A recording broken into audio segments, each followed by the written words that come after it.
grace and law again. This passage addresses various topics. First, the place of blessing.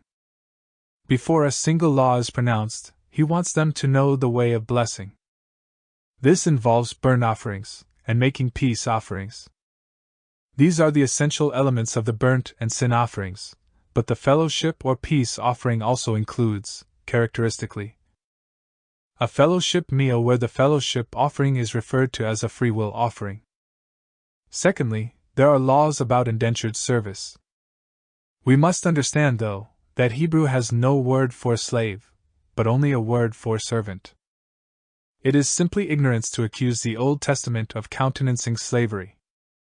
Indeed, verse 5 indicates that service was far from oppressive. There had to be legislation to cater for servants who wanted to stay as such. Thirdly, we have a section dealing with violence against the person. The Hebrew due process of law catered for what we call degrees of murder, but had no qualms about the death penalty. The wording eye for eye needs careful thought. It is often referred to as if it represented the utmost savagery.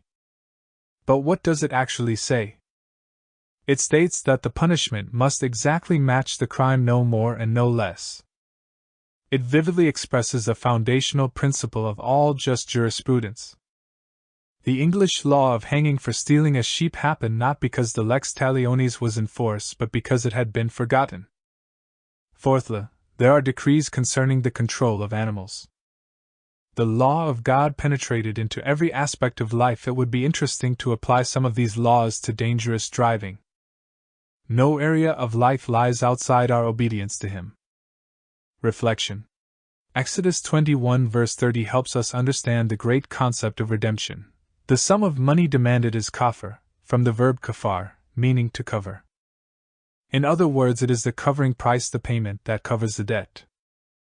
Parallel to this, to redeem his life represents the Hebrew for the ransom price for his life.